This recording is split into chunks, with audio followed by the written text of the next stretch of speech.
ഈശോ മിശിഹായിക്ക് സ്തുതിയായിരിക്കട്ടെ.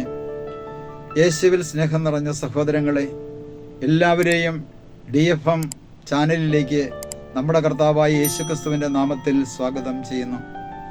യേശുവിൽ സ്നേഹം നിറഞ്ഞ സഹോദരങ്ങളെ, നമുക്ക് കർത്താവിൻ്റെ തിരുവചനം നമുക്ക് ധ്യാനിക്കാം. നമ്മുടെ ജീവിതത്തിലേക്ക് ആ കർത്താവിൻ്റെ വചനവുമായിട്ട് നമുക്കൊന്ന് ബന്ധപ്പെട്ടുകൊണ്ട് നമ്മുടെ ജീവിതത്തെ ഒന്ന് ആത്മപരിശോധന ചെയ്യാം. നമ്മുടെ കർത്താവ് ഈശോ മിശിഹ നൽകിയ ഒരു കൽപ്പനയുണ്ട്. യോഹന്നാന്റെ സുവിശേഷം 13-ാം അധ്യായത്തിന്റെ 34-35 തിരുവചനത്തിലേക്ക് നോക്കുമ്പോൾ നമുക്ക് കാണുവാൻ സാധിക്കും, ഇവിടെ നമ്മുടെ കർത്താവ് ഈശോ മിശിഹ പുതിയൊരു കൽപ്പന തരികയാണ്. ഇതാ ഞാൻ നിങ്ങൾക്കൊരു പുതിയ കൽപ്പന തരുന്നു, ഞാൻ നിങ്ങളെ സ്നേഹിച്ചതുപോലെ നിങ്ങളും പരസ്പരം സ്നേഹിക്കുവിൻ. പ്രിയ സഹോദരങ്ങളെ, ഈശോ നമുക്ക് നൽകുന്ന കൽപ്പനയാണ്. ഇതാ ഞാൻ നിങ്ങൾക്കൊരു പുതിയ കൽപ്പന തരുന്നു. എന്തുകൊണ്ടായിരിക്കാം ദൈവമായ കർത്താവ് പുതിയ കൽപ്പന തരാമെന്ന് പറഞ്ഞത്? പ്രിയ സഹോദരങ്ങളെ, പഴയ കൽപ്പനയുണ്ടായിരുന്നു. മോശയുടെ കരങ്ങളിലൂടെ കൊടുത്ത 10 കൽപ്പനയുണ്ടായിരുന്നു.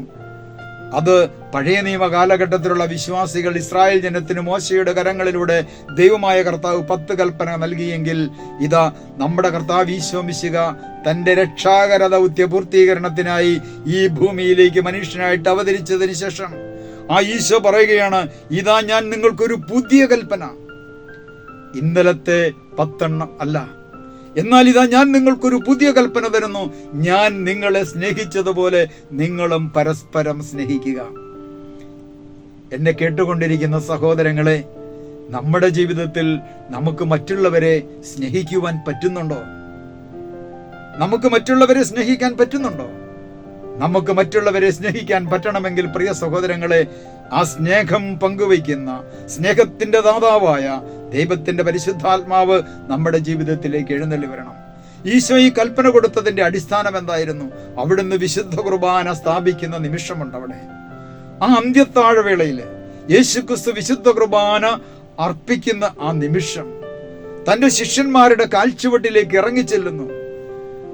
പാത്രത്തിൽ വെള്ളമെടുത്തുകൊണ്ട് ആ പുറങ്കുപ്പായം അങ്കി മാറ്റിവെച്ച് ഒരു അടിമയെ പോലെ ശിഷ്യന്മാരുടെ കാൽച്ചുവട്ടിലേക്ക് ഇറങ്ങിച്ചെന്ന് ഒറ്റിക്കൊടുക്കുമായിരുന്ന യൂദാസിന്റെയും തള്ളിപ്പറയുവാനിരുന്ന പത്രോസിന്റെയും കാല് കഴുകി ചുംബിച്ചു കഴിഞ്ഞതിന് ശേഷം ഈശോ തന്റെ ശിഷ്യന്മാരോട് പറയുകയാണ്, ഇതാ ഞാൻ നിങ്ങൾക്കൊരു പുതിയ കൽപ്പന തരുന്നു, ഞാൻ നിങ്ങളെ സ്നേഹിച്ചതുപോലെ നിങ്ങളും പരസ്പരം സ്നേഹിക്കുവിൻ. യേശുനാഥൻ പറഞ്ഞ ഈ കൽപ്പന ഇന്ന് തിരുസഭയിലുള്ള ഓരോ മക്കളുടെയും ജീവിതത്തിൽ ബാധകമാണ് സഹോദരങ്ങളെ. അത് മറ്റൊന്നുമായിട്ടല്ല ഞാനിത് പറയുവാൻ കാരണം, ഒരു വ്യക്തിയെ സംബന്ധിച്ചിടത്തോളം തിരുസഭയിലെ അംഗമായി മാറ്റപ്പെടുന്നത്, സ്വർഗീയ ഭവനത്തിലെ അംഗമായി മാറ്റപ്പെടുന്നത് ആ വ്യക്തി പിതാവിന്റെയും പുത്രന്റെയും പരിശുദ്ധാത്മാവിന്റെയും നാമത്തിൽ സ്നാനം സ്വീകരിക്കുമ്പോഴാണ്. മത്തായിയുടെ സുവിശേഷം 28-ാം അധ്യായത്തിന്റെ 18 മുതലുള്ള തിരുവചനത്തിൽ അതാണല്ലോ പറയുന്നത്, നിങ്ങൾ ലോകമെങ്ങും പോയി സകല ജനതകളെയും ശിഷ്യപ്പെടുത്തുവിൻ, പിതാവിന്റെയും പുത്രന്റെയും പരിശുദ്ധാത്മാവിന്റെയും നാമത്തിൽ അവർക്ക് സ്നാനം കൊടുക്കുവിൻ.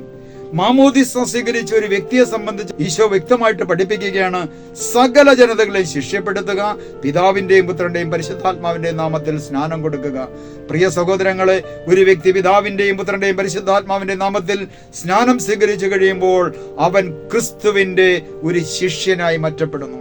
ക്രിസ്തുവിന്റെ ശിഷ്യനായി മാറ്റപ്പെട്ട ഒരു വ്യക്തിയെ സംബന്ധിച്ചിടത്തോളം ഈ കൽപ്പന, അതായത് യേശു നൽകിയ കൽപ്പന ജീവിതത്തിൽ പ്രാവർത്തികമാക്കുവാൻ സാധിക്കുന്നുണ്ടോ എന്ന് നാം ഓരോരുത്തരും ഒന്ന് ആത്മപരിശോധന ചെയ്യണമേ.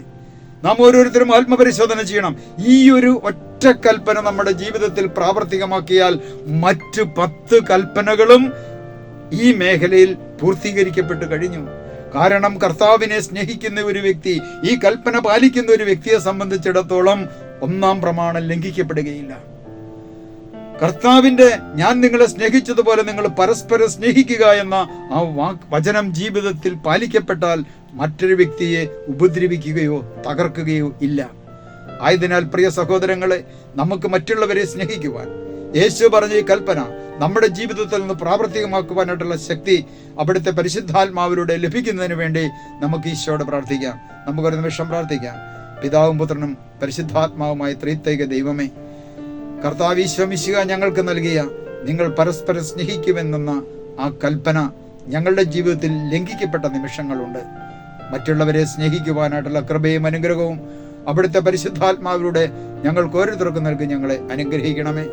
പിതാവിൻ്റെയും പുത്രൻ്റെയും പരിശുദ്ധാത്മാവിൻ്റെയും നാമത്തിൽ ആമേൻ.